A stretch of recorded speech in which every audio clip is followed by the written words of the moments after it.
Quiero en nombre del Instituto Nacional de Seguros extender un saludo especial a los asistentes a este webinar, el cual representa el tercero del ciclo denominado Ciclo Webinars Introducción a la Analítica para la Toma de Decisiones.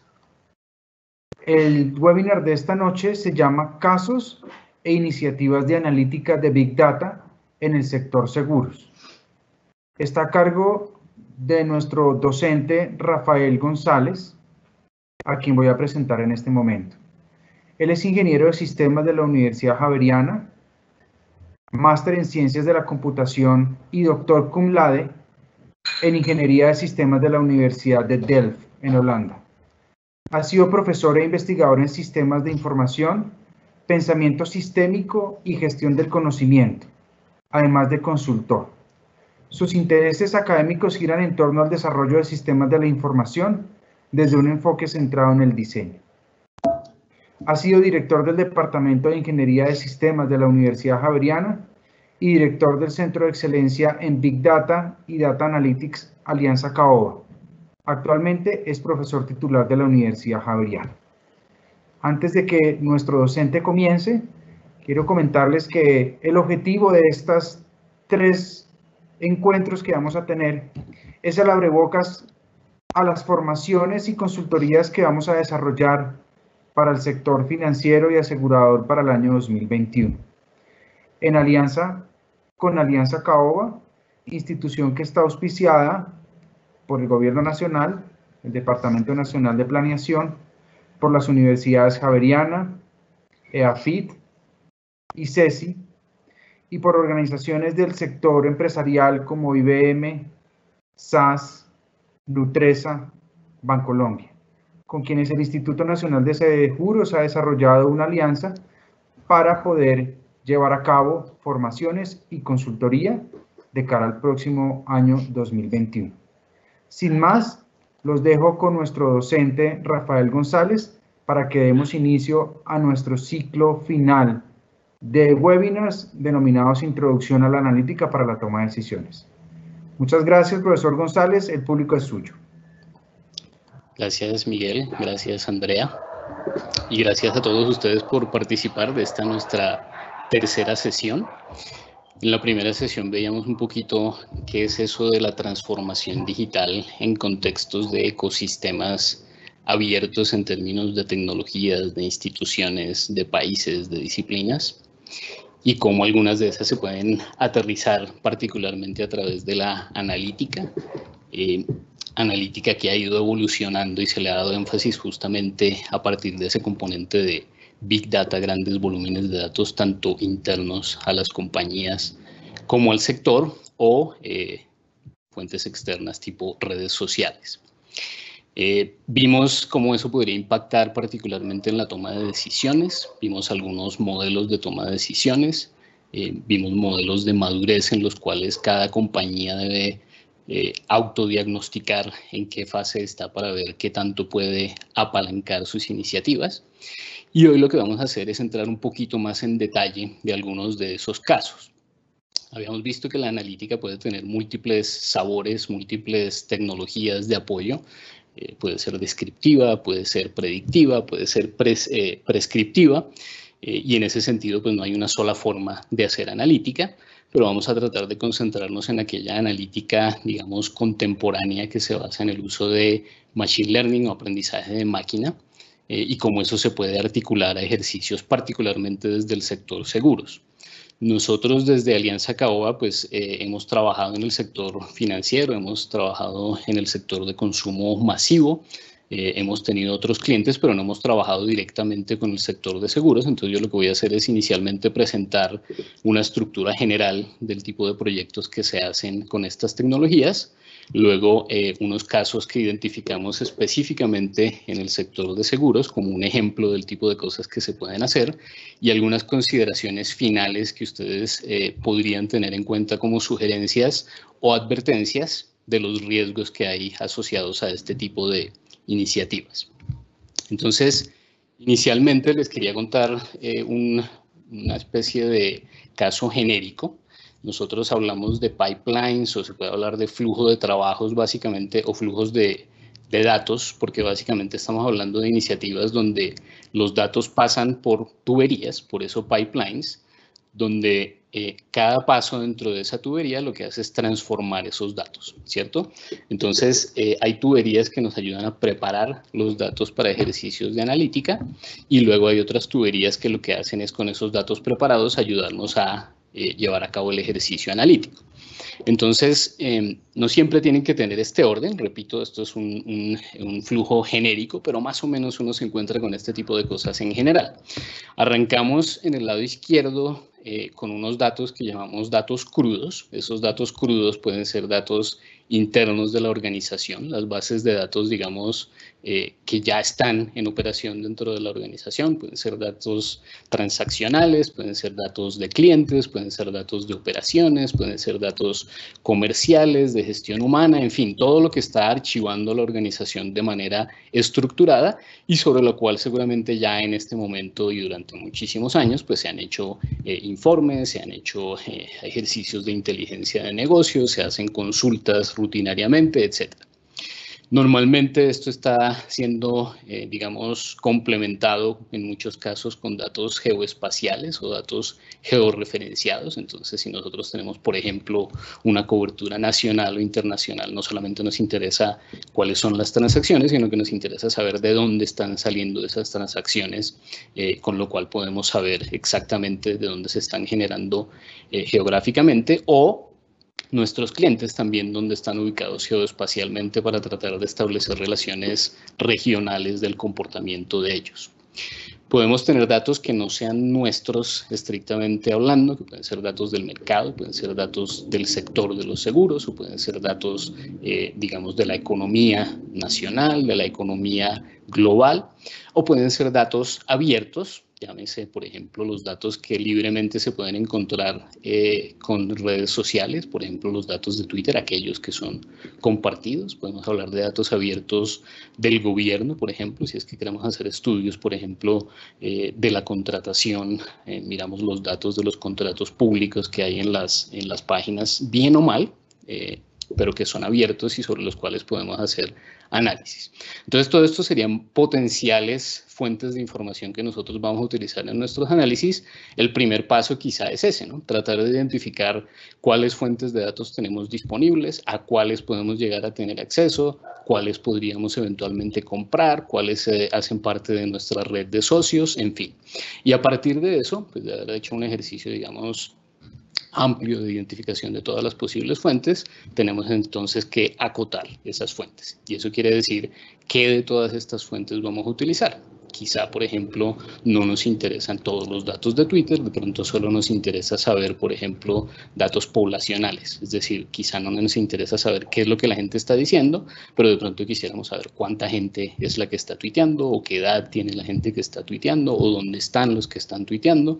Entonces hacemos un ejercicio de selección de datos a partir de estas fuentes que ya tenemos identificadas y normalmente, como vamos a hacerles un análisis estadístico, pues lo que se hace típicamente es hacer una identificación de aquellos outliers que no queremos que hagan parte del ejercicio. Entonces, por ejemplo, yo podría utilizar cualquier técnica o métrica para identificación de esos outliers. Aquí es un ejemplo, no importa qué datos son estos, ¿cierto? El hecho es que estamos utilizando una técnica para separar los datos que consideramos outliers y estamos diciendo en este caso que son los datos que están por encima de la línea roja.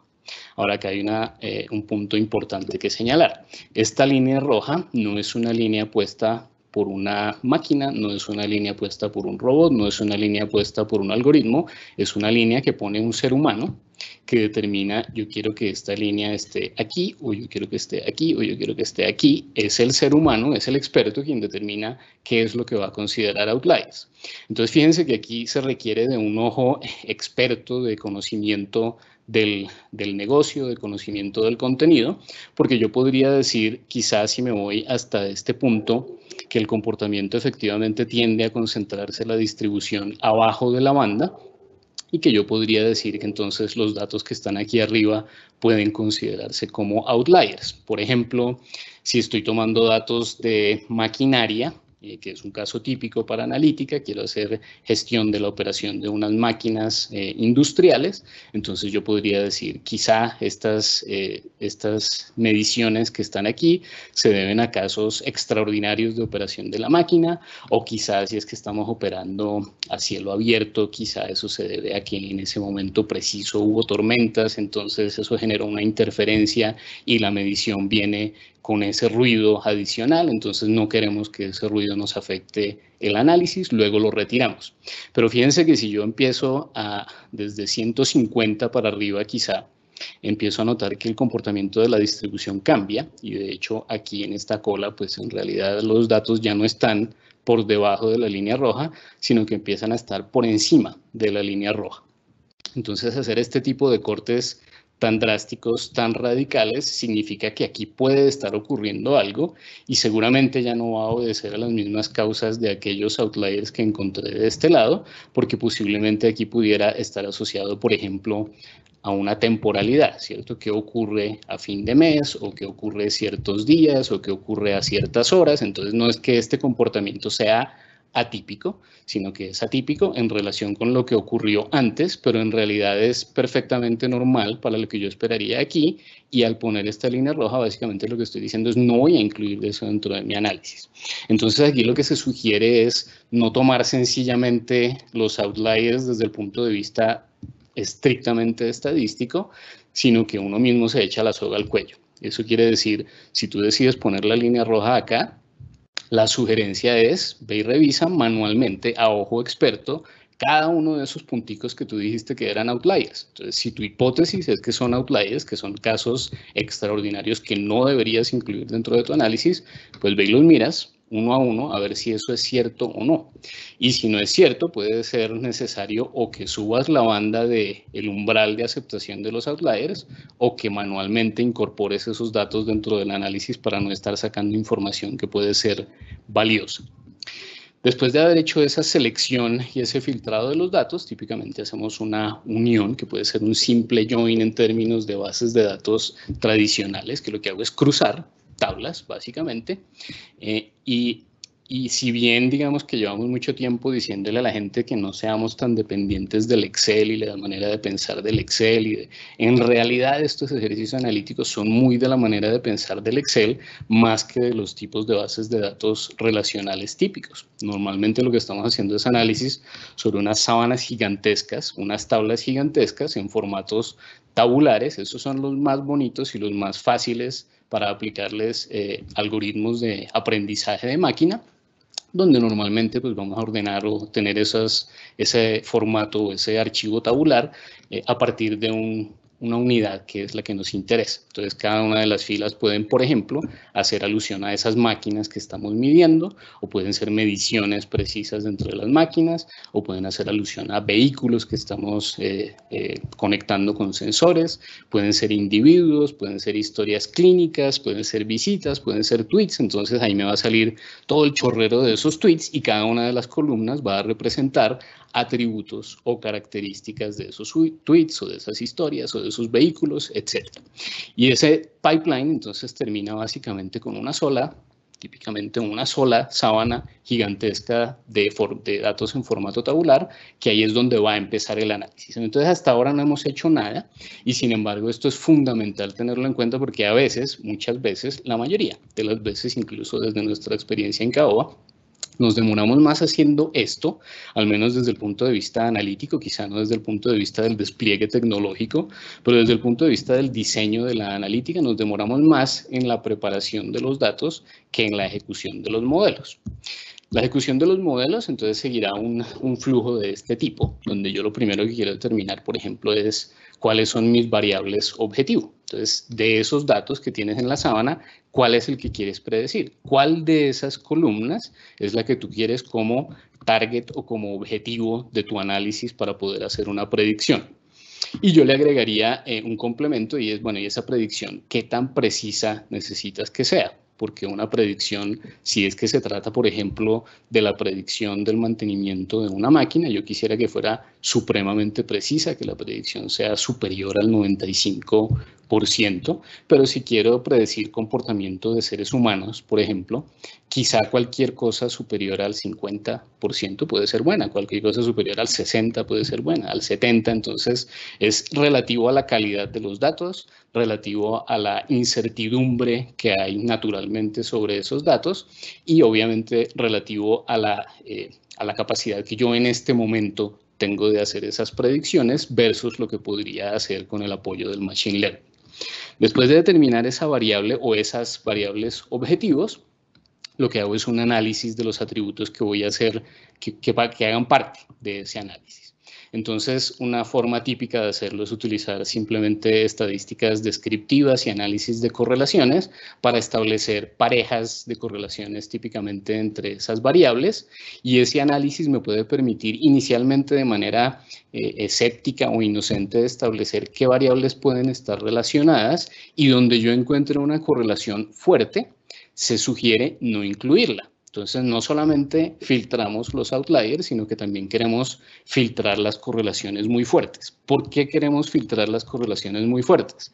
Porque esas tienden a confundir a la máquina, a veces incluso tienden a confundir a los seres humanos, en términos de que no son variables que predicen, sino que son variables que están correlacionadas. Y esa confusión puede ser crítica porque nos puede llevar a conclusiones erróneas. Les voy a poner dos ejemplos muy sencillos de eso, porque son confusiones que se nos dan en la vida real.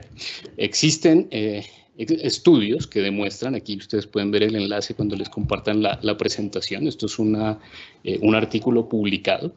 Para quienes son zurdos en el público, lo lamento mucho, pero es científica, empírica y estadísticamente comprobado que los zurdos mueren más jóvenes. Ahora, no es una diferencia significativa, no estamos hablando de años, pero sí hay significancia estadística en términos de esa diferencia. Entonces uno podría decir, hipótesis, por ser zurdo, vas a morir más joven. Entonces la variable que yo estoy considerando como variable causante podría ser el hecho de ser zurdo. Y de hecho se han hecho estudios para ver si eso es así. Entonces, por ejemplo, se ha identificado que efectivamente puede haber un efecto en el momento en que uno se vuelve zurdo en su gestación, en el que hay algunos cambios que tienen efectos más adelante. Ustedes saben que todos empezamos siendo mujeres y derechos. En algún momento, algunos en su desarrollo se vuelven hombres, algunos en su desarrollo se vuelven zurdos. Y así como hay mujeres que son más propensas a ciertas enfermedades que los hombres, lo mismo puede ocurrir con los zurdos, y en efecto hay algunas neuropatías para las cuales los zurdos son más propensos. Sin embargo, si uno mira esos casos, no son esos los que están conduciendo a la menor expectativa de edad. Entonces, lo más razonable en este momento, aunque eso es mucho más difícil de demostrar, es que hay otra variable oculta, que no es porque sean zurdos, sino que es porque el hecho de ser zurdos los hace más susceptibles a los accidentes. Entonces, la culpa no es de los zurdos, la culpa no es de su desarrollo, la culpa no es de su genética, la culpa es de que el mundo está mayoritariamente diseñado por derechos. Y entonces, desde un sacacorchos hasta la puerta de un carro, hasta las barandas de una escalera, pueden terminar siendo contraintuitivas o ergonómicamente indeseables para un zurdo. Se cayó por las escaleras, se partió la columna y eso fue lo que lo mató, la mayor accidentalidad. Entonces, pues esta es fácil, ¿cierto? Si son zurdos, lo único que tienen que hacer es tener un poquito más de cuidado y evitan esos problemas.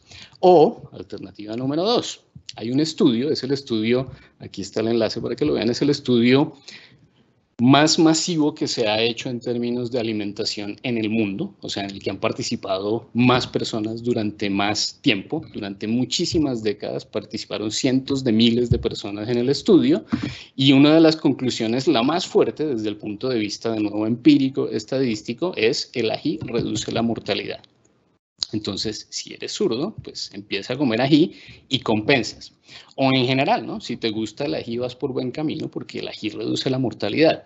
Pero si yo fuera un ministro de salud, por ejemplo, de un país, yo dijera, quiero aumentar la longevidad dentro de mi país. Eso quiere decir que voy a empezar a repartir ají. Eso quiere decir que voy a subsidiar el ají. Eso quiere decir que voy a hacer complementos de ají para los bebés. Pues yo podría, a ver qué pasa. pero el tema es que todavía no estamos seguros. El hecho de que observacionalmente se haya descubierto que quienes incluyen el ají en su dieta viven más, no quiere decir que sea por el ají. No sabemos si es por el ají. Podría ser por el ají, pero nadie se ha puesto a hacer el experimento de decir, ustedes coman ají el resto de su vida, ustedes no. En alimentación no se pueden hacer ese tipo de pruebas aleatorizadas como se hace, por ejemplo, cuando uno prueba una vacuna. En alimentación lo que hace es preguntársele a la gente.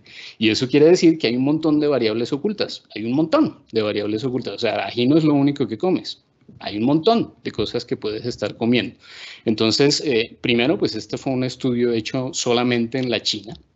Entonces uno podría decir, esta hipótesis se cumple solamente en la genética china. Falta ver si se cumple también en la genética latinoamericana y podría ser que no, y se han demostrado casos en que eso es así. Ahí, por ejemplo, los asiáticos son intolerantes a la lactosa en general. Los que tienen descendencia europea han desarrollado una mutación genética que nos hace poder procesar los lácteos, no a todos, pero a la mayoría. Entonces puede que una genética conduzca a un resultado favorable y otra no. Podría ser, por ejemplo, que lo que conduce a la mayor longevidad no sea el ají, sino que la gente que come más ají come menos sal. Y sí se ha demostrado el efecto de la sal en los problemas cardiovasculares, por ejemplo. Entonces es muy difícil a partir de esos estudios hacer establecer esas causalidades donde solo haya correlación, y por eso es que decimos no vamos a incluir aquellas correlaciones de 90%, porque si nosotros como seres humanos podemos enredarnos con este establecimiento de qué es causa y qué es efecto, pues la máquina también va a suponer que ciertas correlaciones son causalidades donde no lo son, y eso es peligrosísimo hacerlo como predicción. Después de haber hecho eso, entonces aplicamos unos modelos. Típicamente lo que uno hace es tomar de esos datos que ya habíamos sacado de acá, ¿cierto? Los datos que están listos para el modelo. Tomamos el 80% y le decimos al algoritmo, cómase esos datos, y yo me quedo con 20% de esos datos. El algoritmo aprende de esos 80% de datos cuáles son los patrones entre unas variables y otras, y dice, entonces ya puedo predecir esta variable a partir de estas otras. Entonces, ¿qué hago yo con ese otro 20%? Como él no lo conoce, el algoritmo no conoce ese 20%, lo utilizo para probar ese algoritmo.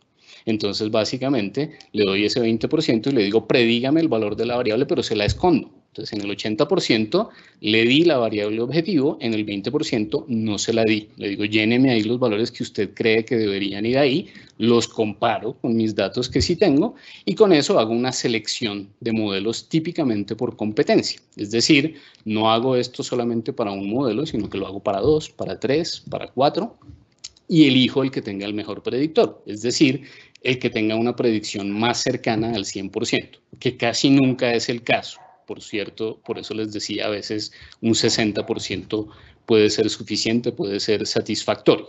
Ahora, como son tantos algoritmos, aquí ustedes pueden ver, aquí les dejo un enlace para que ustedes hagan una revisión un poquito de esos algoritmos. Es un tutorial que pueden hacer en 10 minuticos, es súper chévere para hacerlo, ni siquiera es videos ni nada, solamente para que lo vayan viendo en una página web.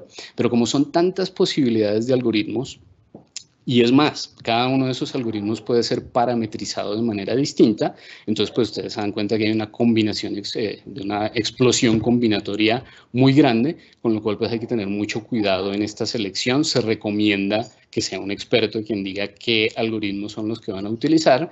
Si bien ya hay robots, es decir, software que dice, pues yo lo que voy a hacer es lanzarle eso como estrategia de ráfaga a todos los posibles algoritmos, y el que mejor prediga va a ser el seleccionado. Eso puede funcionar, pero a veces no, y a veces el algoritmo se está comportando porque está demasiado pegado a los datos de entrenamiento, pero eso no quiere decir que se vaya a comportar de la misma manera con nuevos datos. Entonces, por eso es conveniente que haya un experto y no solamente una selección automática. Entonces, con ese proceso en general, vamos a ver algunos casos específicos. Por ejemplo, en la industria de seguros mexicana existe un caso donde se utilizó este mismo modelo, este mismo pipeline, para establecer la predicción de la edad de retiro de una serie de clientes de una compañía aseguradora. Evidentemente estamos hablando en este caso de seguros de vida. Entonces, pues el problema o la situación inicial, evidentemente, es tratar de hacer un plan de jubilación anticipada que no solo afecta, digamos, al sistema de pensiones en general, sino que en este momento pues no hay forma de saberlo, ¿cierto? Además de ir a visitar a una bruja, no hay forma de que tú sepas cuándo te vas a jubilar, no hay forma de que tú sepas hasta cuándo vas a trabajar. Entonces no hay una metodología, digamos, establecida. Hay pistas que yo puedo utilizar, hay datos históricos, pero entonces aquí el ejercicio justamente consiste en utilizar Machine Learning para tratar de establecer una predicción de esa jubilación. Es decir, dentro de los clientes que yo tengo, este se va a jubilar a tal edad, este a tal edad, este a tal edad. ¿Cómo se hace eso? Entonces, lo que se hace básicamente es determinar un puntaje para cada una de las personas que hacen parte de esa tabla que estamos comparando, y ese puntaje está asociado a las características. Entonces yo necesito, para hacer esa predicción, establecer ciertas características. Yo podría considerar, por ejemplo, las características obvias, como la edad, como el género, pero podría tener unas predicciones mucho más sofisticadas, por ejemplo, dependiendo del tipo de industria en que la persona está trabajando. Podría estar asociándolo a los datos económicos dentro de ese sector industrial y ese tipo de cosas para hacer que la predicción sea más sofisticada. A partir de eso, entonces lo que hicieron en este caso en particular fue aplicarle unos modelos específicos, el Logit, el Support Vector Machine y el Random Forest, para ver cuál de esos se comportaba mejor en hacer esa predicción de las edades de retiro. Y con eso lo que hicieron fue tomar datos históricos. Entonces esa selección inicial de los datos pues partió de unos datos que tenían desde el 2005 hasta el 2017, y eso pues eran 1.500 reclamos efectivos de seguros de vida que se habían activado en una compañía de seguros privada en México. Y no solamente tomaron datos, seguro lo que yo les decía al principio, tomamos datos internos de las transacciones de nuestra historia, pero también tomaron las variables macroeconómicas del Banco de México para ver cómo se estaba comportando en el 2005, en el 2006, en el 2007, cada uno de los sectores en los que estaban trabajando cada uno de esos asegurados, y con eso poder establecer una predicción mucho más adecuada. Entonces, ¿cuál fue el resultado? Pues el resultado fue que uno de esos modelos, el Logit en particular para este caso, obtuvo un 95% de precisión. En general, cuando estamos hablando de capacidades de predicción de 80% para arriba, en estos casos estamos por buen camino. Un 95% es bastante bueno, es capaz de predecir. Eso quiere decir que toda la población que tenemos, vamos a pegarle al 95% de ellos en qué edad se jubiló. Y esto puede ser supremamente sofisticado y cada vez se puede hacer a partir de menos datos. Ahí al margen, por ejemplo, Google hace poco estaba probando, bueno, hace no tampoco ya probaba un algoritmo de Machine Learning que utilizaba datos de tarjeta de crédito. Uno voluntariamente se los daba, uno no, la gente que es más digamos, dada a compartir sus datos, le comparten a Google los datos de su historia crediticia y Google, con una precisión más o menos del 95%, también era capaz de decir si se iba a divorciar o no se iba a divorciar. No sé qué es lo que estaban mirando que uno comprara o no. El algoritmo en general tampoco le interesa, es decir, no le interesa saber por qué, lo que le interesa saber es esta variable predice. Entonces, por eso es que tenemos que tener cuidado con correlaciones y causalidades. Entonces, a partir de esta previsión, evidentemente, pues se puede hacer una previsión presupuestaria. Si yo sé que se van a retirar, entonces, pues ese seguro laboral o ese seguro de vida, se va a activar el 30%, se va a activar 100 casos, y con eso, entonces, yo sé cuánto debo prever para ese presupuesto de pago de esos seguros que se activan.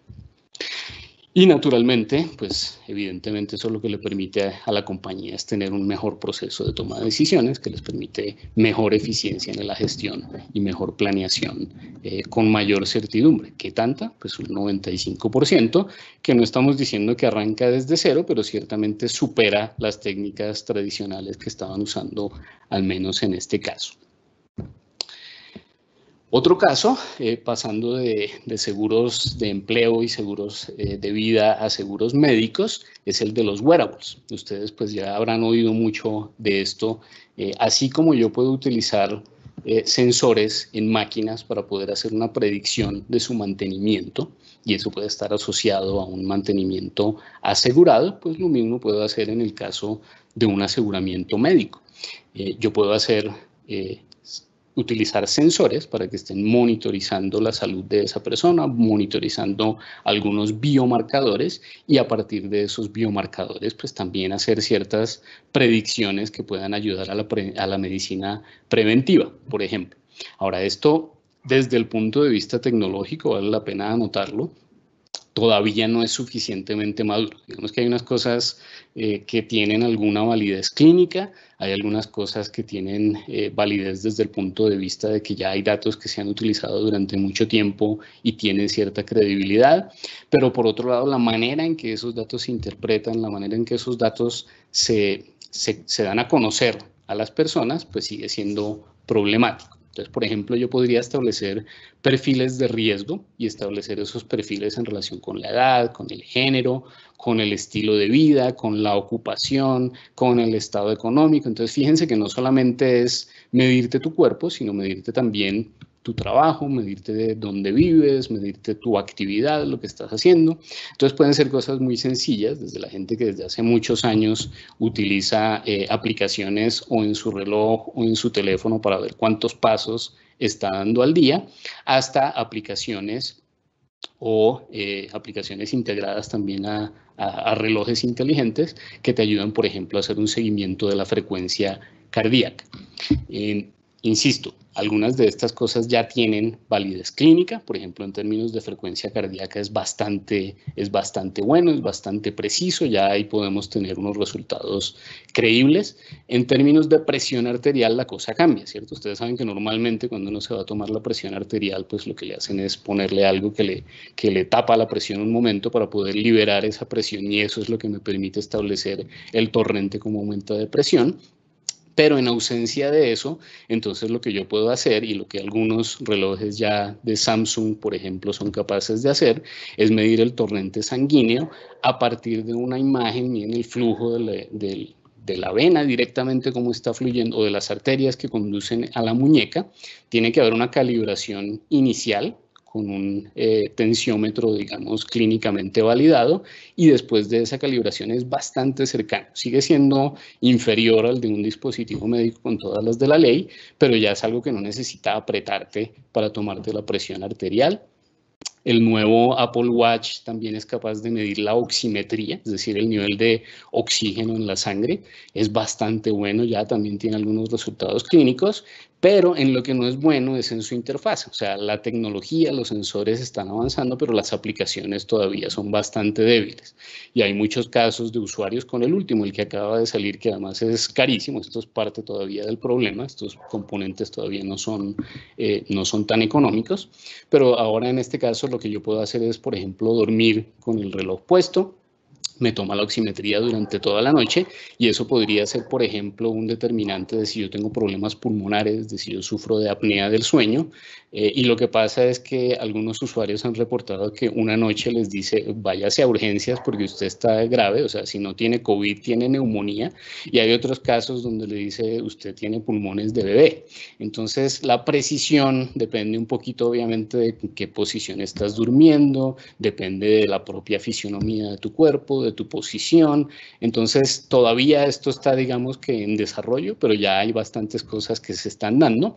Entonces, la pregunta es, ¿cómo hacemos para que esto sea efectivo? Una forma puede ser posiblemente hacer análisis a nivel poblacional. Entonces, quizá no es tan preciso cuando yo miro el individuo, no le puedo hacer un diagnóstico específico, pero si yo miro muchos individuos, por ejemplo, y hago el seguimiento de la actividad, eso es algo que, por ejemplo, se ha hecho en relación con el COVID, yo puedo saber si la gente se está moviendo o no se está moviendo. Entonces, eso está asociado a los wearables, pero yo lo único que estoy determinando es si la gente está saliendo de su casa o no. Y básicamente lo que tengo que saber es dónde están los teléfonos de las personas. Y si los teléfonos de las personas se mueven más o se mueven menos, entonces yo no puedo establecer la movilidad de un individuo específicamente, pero sí puedo decir la población está saliendo más o saliendo menos de su casa y en consecuencia puedo decir tengo que apretar más o apretar menos las condiciones de la cuarentena. Entonces sí conduce a decisiones útiles desde el punto de vista poblacional. Y luego están las aplicaciones que se pueden desarrollar a partir de estos wearables. Nosotros, por ejemplo, desde el grupo de investigación en el que yo participo, hemos trabajado en una aplicación para hacer seguimiento de pacientes con falla cardíaca. Y ya tenemos estudios clínicos que demuestran que quienes están usando la aplicación tienen menos probabilidad de un reingreso que quienes no tienen acceso a la aplicación. Es decir, menos costo para el paciente, menos costo para la aseguradora. Entonces, evidentemente es algo donde pueden haber alianzas entre el paciente, entre la aseguradora, entre el prestador del servicio para mejorar la eficiencia del tratamiento y bajarle los costos al sistema de salud y los seguros. Y lo otro que sabemos es que de todas maneras ha ido aumentando de manera increíble la adopción de estas tecnologías digitales, en parte ahora como consecuencia de la pandemia, por ejemplo, la adopción de aplicaciones de telemedicina solo va a hacer que este tipo de cosas aumenten en el tiempo. Entonces la pregunta es, ¿cómo hacemos para que eso nos funcione en la práctica en nuestro contexto? Y se hizo un análisis de varias compañías que ya están utilizando esto en la práctica, como un poco sugerirle a las nuevas que todavía no lo están haciendo, a partir de qué componentes, de qué características es que están logrando éxito con este tipo de tecnologías. Puntualmente, a partir de qué variables es que se está logrando finalmente un impacto en el desempeño financiero, que es pues, el bottom line de lo que queremos con estos ejercicios de transformación digital.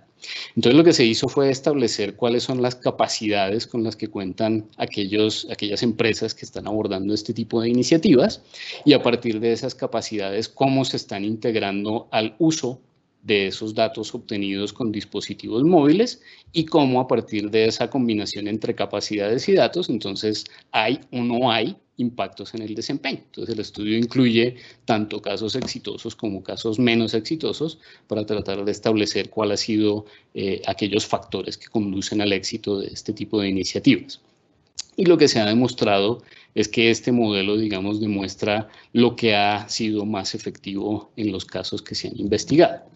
Por este lado, por ejemplo, entonces nosotros debemos contar con una política tecnológica. Política tecnológica quiere decir un roadmap, un camino establecido de, por ejemplo, si la empresa tiene interés o no en meterse en este tema de dispositivos, en este tema de sensores, que no tiene que hacerlo directamente. Naturalmente entiendan ustedes que esto hace parte de un ecosistema digital donde yo tengo a alguien que es el que sabe usar los sensores, ni mucho menos los voy a desarrollar yo mismo. Pero lo que sí debe haber a nivel interno es una cultura organizacional capaz de entender esa política tecnológica, por qué y para qué es que la estamos llevando a cabo y que eso esté conectado con una estrategia donde la organización haya determinado qué tanto y para qué quieren integrar eso dentro de sus procesos. Y eso conduce, como lo habíamos dicho en nuestro primer webinar, a una transformación en realidad del modelo de negocio. Es decir, no se trata de una transformación a nivel tecnológico, sino de una transformación de cómo opera el negocio a partir de la inclusión de esa nueva tecnología.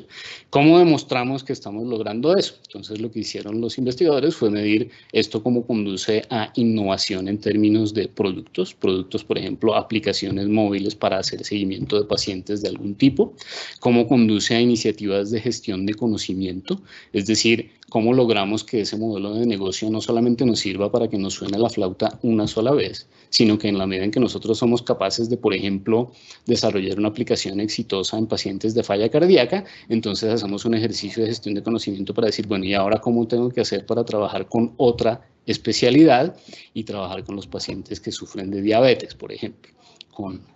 Evidentemente tomando medidas de su glucosa y ese tipo de cosas.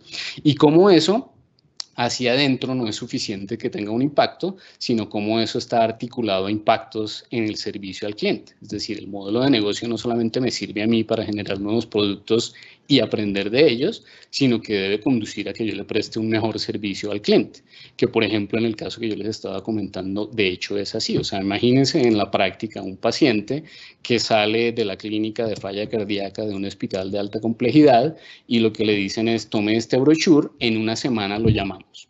Y cada semana lo vamos a estar llamando. Así opera en la mayoría de hospitales y recibes la llamada de la enfermera, señor González, ¿cómo se está sintiendo? ¿Qué tal ha sido su consumo de líquidos? Cuénteme cómo estuvo su frecuencia cardíaca. Y resulta que puede ser que hace 3 días yo ya tenga una alerta.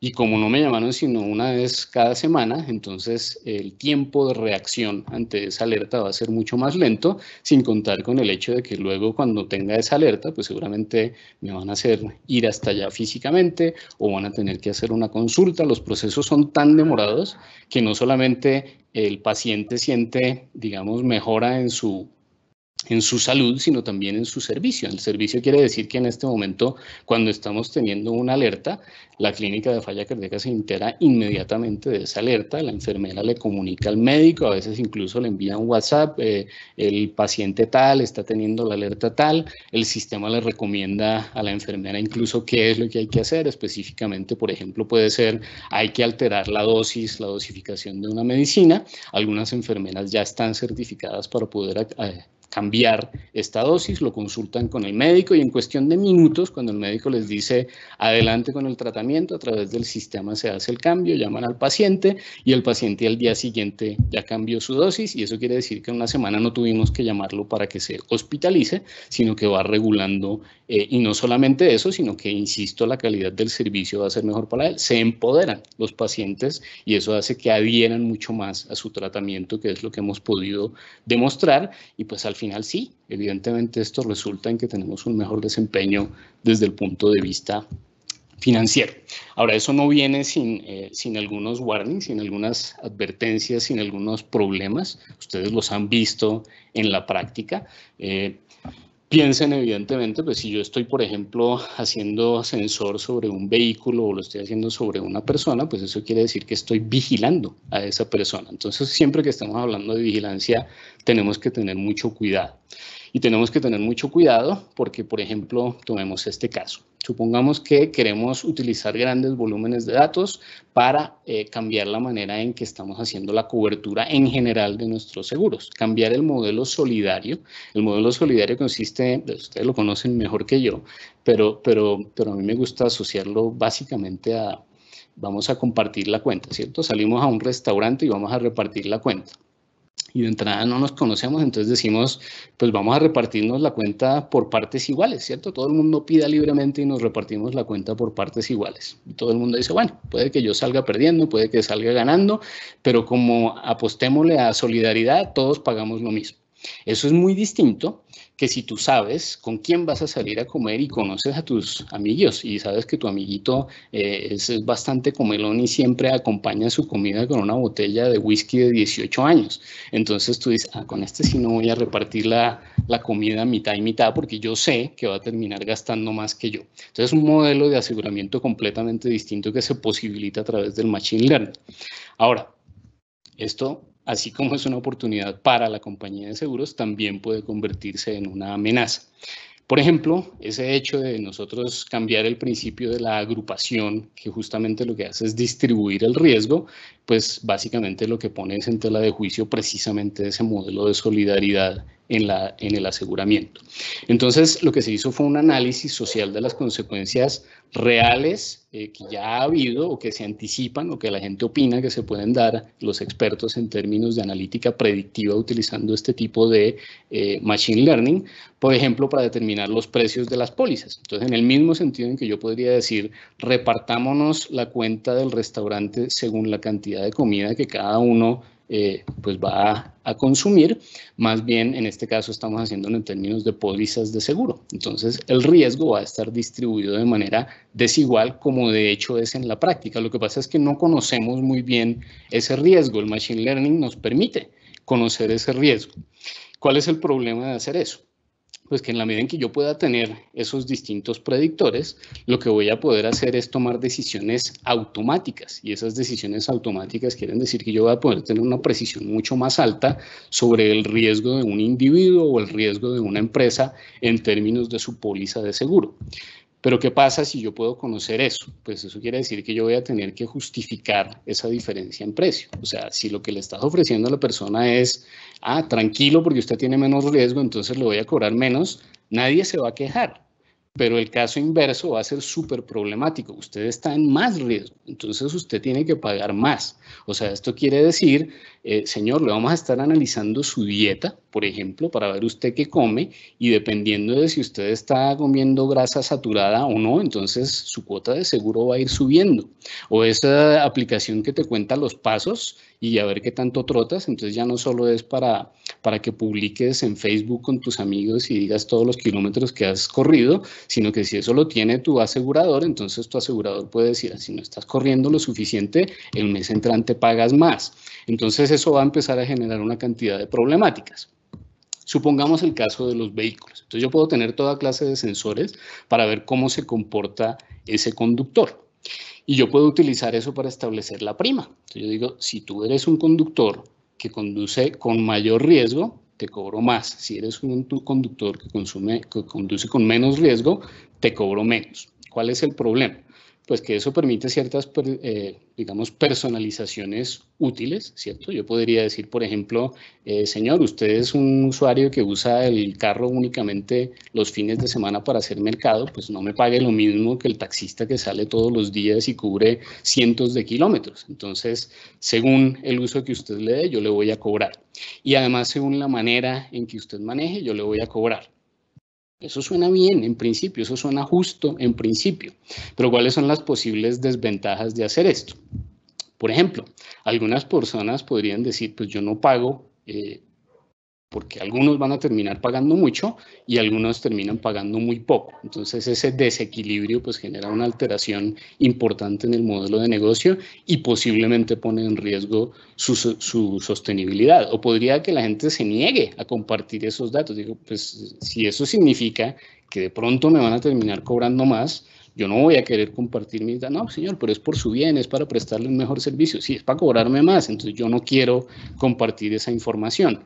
O podría incluso usarlo estratégicamente en contra de la compañía, ¿cierto? Yo podría decir, es que depende de cómo manejo me cobran, pues espera y verá. La primera semana soy un santo al volante y en tan pronto me pongan la póliza en un costo bajito, digo, ahora sí saco mi tigre que hay en mí y empiezo a manejar como un desquiciado, pero pagando la póliza inicial.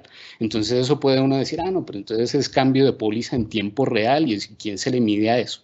¿Quién se le mide a un seguro donde depende de tu comportamiento? Este mes te cobro más, este mes te cobro, pues ya no es un seguro, ¿cierto? Entonces, eso despierta muchas preguntas desde el punto de vista de la efectividad y pues ya ha habido varios estrellones, varios descalabros en este sentido. Nosotros desde Caoba también hemos identificado otros riesgos que hacen parte del hecho de utilizar datos que son riesgosos, datos que son confidenciales, datos que son delicados, modelos donde la gente, pues, y todos lo vivimos hasta cierto punto, ¿cierto? Yo doy más información para obtener un mejor servicio, pero no sé qué tanto están haciéndolo para ofrecerme un mejor servicio o para tratar de, no sé, aprovecharse de mí. Entonces siempre va a haber esa dificultad. Y esa dificultad tiene consecuencias prácticas. El sesgo algorítmico es algo que ya pues, se volvió un tema no solamente de ética, sino que se volvió un tema legal. El sesgo algorítmico puede conducir, por ejemplo, a que la policía meta a la cárcel a alguien básicamente porque su foto, el algoritmo dice que probablemente ese es el culpable. La foto, ¿no? Digamos que eso ha pasado desde siempre cuando yo tengo testigos que se pueden equivocar, pero cuando el testigo es un algoritmo, la cosa cambia completamente, porque una cosa es el sesgo en un humano y otra cosa es el sesgo en un algoritmo automáticamente. ¿Quién responde? ¿Quién es el responsable ante una decisión de este tipo donde el algoritmo se equivoca? Donde el algoritmo puede terminar tomando decisiones racistas, donde puede terminar tomando decisiones clasistas, donde puede terminar tomando decisiones sexistas, y hay casos demostrados de todo lo anterior. En todas las industrias, en la selección de estudiantes para universidades, en la selección de aspirantes para empleos, en la detección de posibles sospechosos de un crimen. Entonces esto es algo que ya está ocurriendo y efectivamente en el sector de seguros también está ocurriendo. Perfilamiento de riesgos quiere decir que yo podría estar, por ejemplo, determinando el riesgo de alguien no por sus características individuales, sino por las características de la comunidad a la que pertenece. Entonces, profesor de la Javeriana, ese fijo, lo que sea, ustedes llenen ahí lo que sea. Y puede que eso no corresponda conmigo, pero el algoritmo dice, profesor de la Javeriana, fijo tal cosa, entonces decisión X y eso es un sesgo. Y ese sesgo puede afectar evidentemente no solamente la efectividad del algoritmo, sino la reputación de la compañía.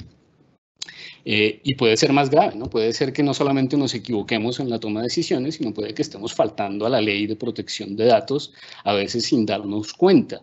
Nosotros hemos hecho ejercicios de anonimización, por ejemplo, y el ejercicio de anonimización, pues no es que uno anonimice on-off un registro, es que hay todo un umbral de posible anonimización. El tema es la reanonimización, lo que es difícil. Entonces, por ejemplo, nosotros trabajamos mucho con datos médicos y yo podría decir, pues yo puedo anonimizar un registro clínico y decir, ya no voy a decir que la señora Nubia que vive en la carrera cuarta con quinta tiene SIDA, sino que quito que es la señora Nubia. Pero si yo digo que es una señora que tiene 50 años, que vive entre tal calle y tal calle, y resulta que todos en el vecindario, sí, esa es doña Nubia, porque no hay otra, entonces el hecho de que yo haya quitado el nombre no quiere decir que yo haya quitado a la persona.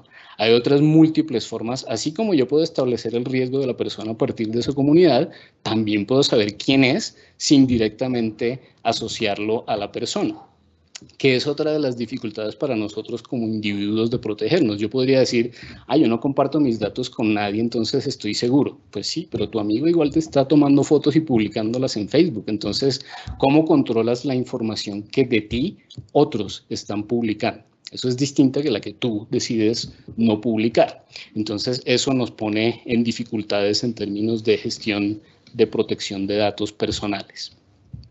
Otro tema que nos hemos encontrado con muchísima frecuencia es la calidad y disponibilidad de los datos. Hacemos muchas hipótesis sobre lo que se puede predecir, pero resulta que los datos en realidad no tienen suficiente precisión, o resulta que cada vez que los actualizan les cambian el formato, o resulta que agregan campos y quitan datos. Entonces, si no está en orden la casa en la generación de datos, pues cualquier análisis que yo haga, cualquier cosa que siga en el pipeline de ahí para adelante, va a ser complicado.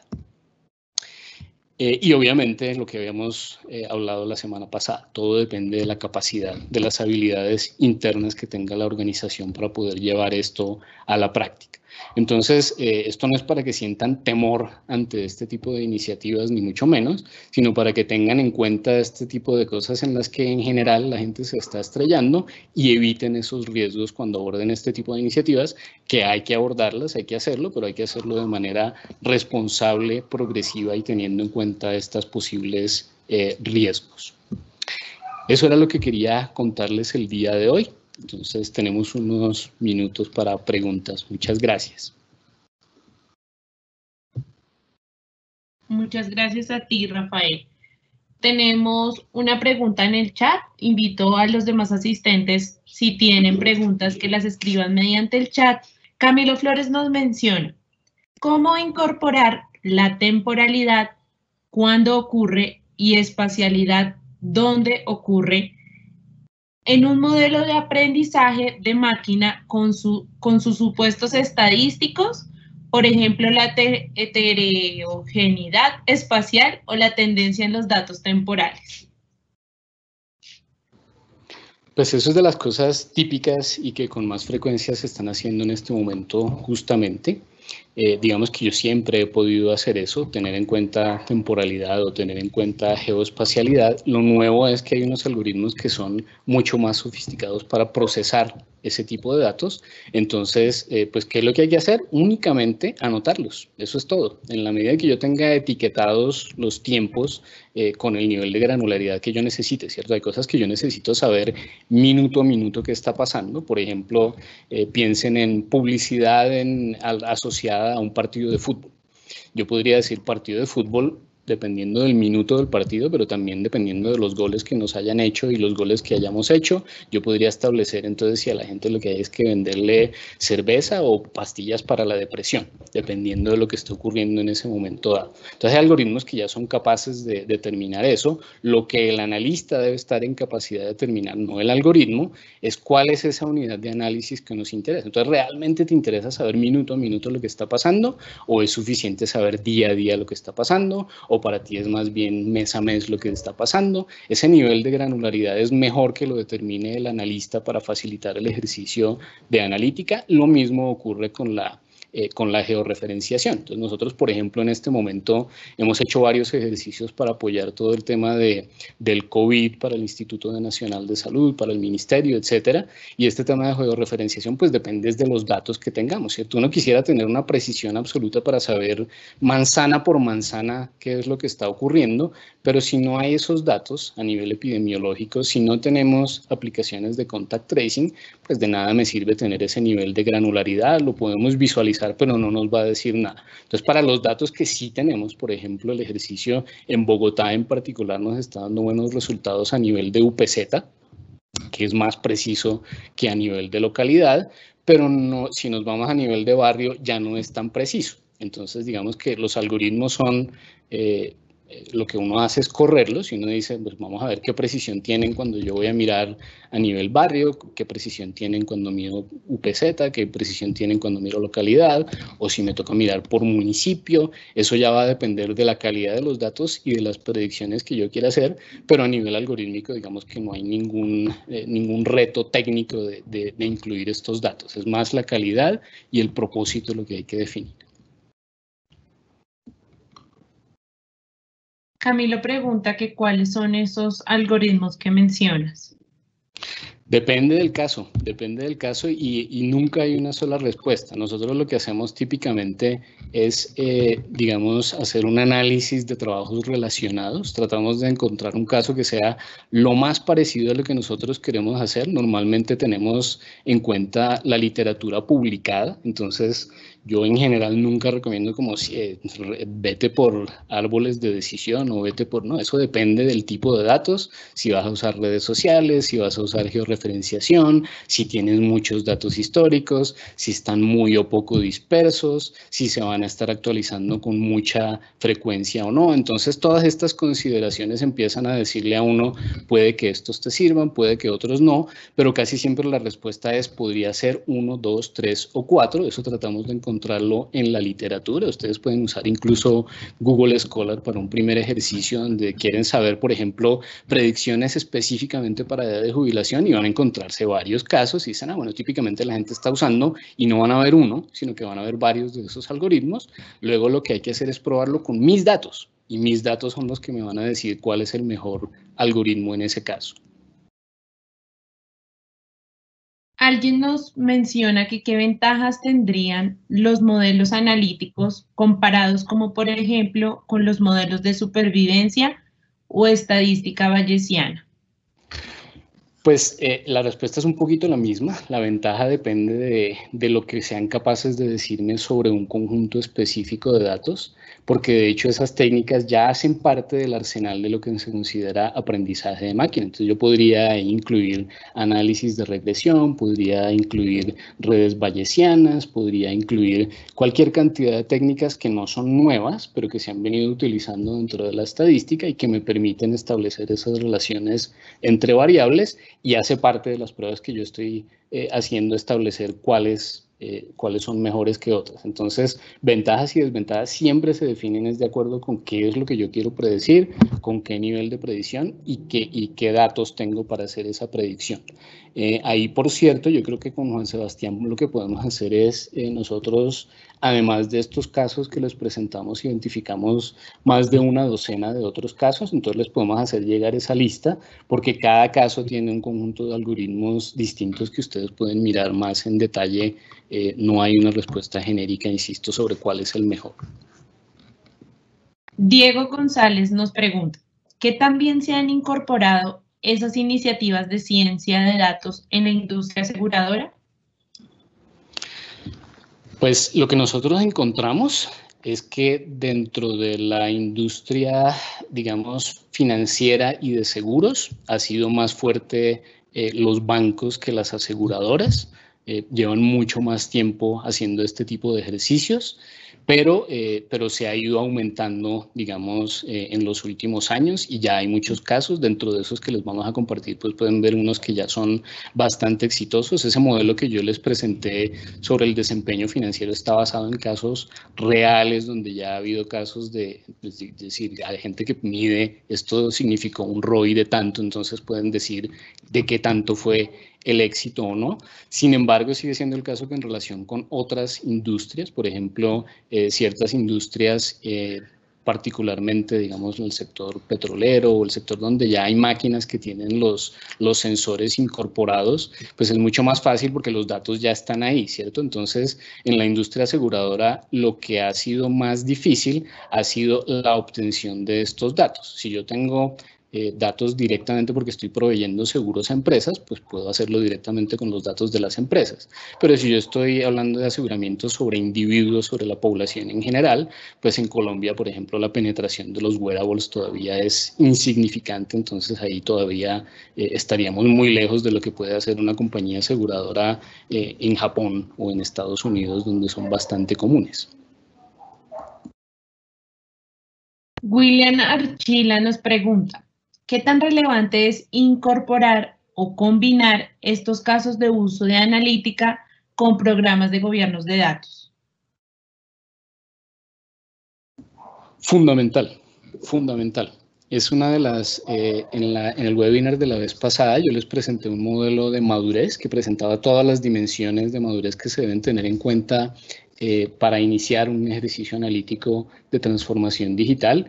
Y uno de los pilares efectivamente es el gobierno de datos. Yo tengo que saber de quién son, qué permisos tienen, cuál es el flujo, dónde están almacenados, si necesito más capacidad, quién me las va a dar, cuánto cuesta esa mayor capacidad, cuánto se van a demorar en dármela. Y no necesariamente es muy complejo, depende evidentemente de la complejidad de datos que haya en una empresa, pues el ejercicio de gobierno de datos va a ser más o menos difícil en términos de, por ejemplo, seguridad. Volviendo otra vez al tema de la industria petrolera, por ejemplo, que conocemos, ahí, por ejemplo, el tema de la seguridad es crítico. O sea, yo diría que el riesgo hoy para una empresa petrolera o lo que les quede de supervivencia de las empresas petroleras en un contexto como el colombiano ya no es proteger sus oleoductos, que lo sigue siendo, sino proteger sus datos. Un pirata puede tener mucho más impacto en las ganancias y en la producción diaria de una empresa petrolera hackeándole sus datos que poniéndole una dinamita en un tubo. Entonces, este tipo de cosas de gobierno de datos son fundamentales, indispensables. Diana nos pregunta que en la práctica cada cuánto se deben actualizar los modelos según los casos expuestos. Esa es muy buena pregunta, porque sobre eso yo también insistí un poquito, tal vez la primera o segunda sesión que tuvimos. Yo les decía, tratemos de no llegar solamente hasta las pruebas de concepto, continuemos con pruebas de valor y luego sigamos con pruebas de uso. Eso quiere decir, siempre vamos a tener que estar actualizando los modelos en la medida en que obtengamos más datos, en la medida en que incorporemos nuevas fuentes, en la medida en que podamos hacer parametrizaciones más precisas. Por ejemplo, en el tema de epidemiología, una cosa es generar los modelos a partir de los datos y luego es calibrar esos modelos. Entonces yo puedo tener otras fuentes de datos que me ayuden a calibrar los modelos, lo que ayuda a mejorar su desempeño. Entonces muchas veces lo que hacen las empresas es decir, pues genial llegar a ese 95% de precisión, pero en este momento tengo un 80%. ¿Qué hago? ¿Me lanzo o me espero hasta tener el 95%? En general, digamos que ahí lo que hay que hacer es lanzarse, dependiendo de un umbral mínimo aceptable, y luego tratar de ir mejorando eso hasta que lleguemos al 90, 91, 92, 95, hasta que, ¿qué? Pues hasta que tengamos una precisión sostenida suficientemente buena. ¿Y con cuánta frecuencia? Pues yo creo que la correlación es la frecuencia con la que estemos capturando y almacenando esos datos, que puede ser, insisto, una cuestión diaria. Uno puede recalibrar los datos con los datos nuevos que están saliendo en un día. Eso se ha dado en el caso de la pandemia, por ejemplo. Un nuevo día, los primeros días de la pandemia era fundamental para corregir los modelos, pero ya cuando tienes varios meses de operación, pues un día adicional ya quizá no, entonces lo miras cada semana, depende. ¿Qué tipo de estrategias de curación de datos existen? ¿El porcentaje de error de la curación que tanto afecta al modelamiento y predicción? Y predicción, sí. Eso también es crítico. ¿Qué tanto? Pues depende de qué tan sucios o qué tan de poca calidad tengan los datos de origen. Por ejemplo, si son datos generados por sensores, típicamente no se requiere de mayor curación, pero si son datos generados por humanos, eso sí que es fundamental. O sea, ustedes ven en el ejército de personas que trabajan en el INS únicamente haciendo limpieza de datos. O sea, es que todavía tenemos regiones que mandan los reportes en papel, ¿sí? ¿No? Un caso en bichada, anotado en una servilletica. Entonces, el ejercicio de curación a veces es un ejercicio realmente de subirse las mangas y estudiar registro por registro qué es lo que está ocurriendo, pero porque la calidad inicial de esos datos realmente es muy mala. Entonces, va a haber tanta intensidad en la curación como mala calidad hay en los datos de origen. ¿La curación de datos es un proceso a la medida o existen técnicas genéricas aplicables a cualquier dato? Pues hay un proceso genérico que yo puedo seguir, así como hay un proceso de limpieza genérico que yo puedo seguir, pero el llevarlo a cabo sí es absolutamente dependiendo del contexto y lo que nosotros hemos dado cuenta es que incluso yo puedo entrenar a la gente para hacer curación de datos y esto puede ser, dependiendo de los datos, puede ser personas sin mayor capacitación o si es que estoy haciendo curación, por ejemplo, de datos. Nosotros trabajamos también en un proyecto para investigar terapias alternativas para el cáncer, están analizando moléculas de extractos, pues necesito un ojo experto que mire las moléculas, que mire los datos, no puede ser cualquiera como si estuviera revisando tweets, ¿cierto? Entonces, en ambos casos el proceso será distinto, hay un proceso básico, pero lo que varía es el nivel de experticia que se requiere en la curación y el nivel de fuentes de datos que necesito, digamos, asociarles esas experticias, y es que en unos casos van a ser datos estructurados a los cuales hay que filtrarles algunos campos, puede que en otros casos el ejercicio más sea de selección, donde lo que se busca es un criterio de, bueno, entonces vamos a tomar los tweets, pero únicamente los tweets de las cuentas, por ejemplo, oficiales, únicamente las cuentas de los influenciadores. Entonces también es un poquito conocer la dinámica de los datos. El proceso es el mismo, pero la decisión de qué entra y qué sale sí es muy contextual. Quisiera darle las gracias en nombre del instituto a todos los asistentes por estos 3 encuentros que hemos realizado a medida de este tiempo. Cualquier duda o aclaración pueden escribirme a mi correo electrónico, que es amanjarres@fasecolda.com, y les estaré remitiendo la información de esta charla y las charlas anteriores. Y nos recuerdas para mandarles también la lista de referencias de los casos, no solamente la presentación, sino otros casos que también tenemos allí que pueden ser del interés de ustedes, para que no se me olvide. Sí, señor, lo complementamos con esa información. Muchísimas gracias a todos por su participación y asistencia. Muchas gracias, buena noche.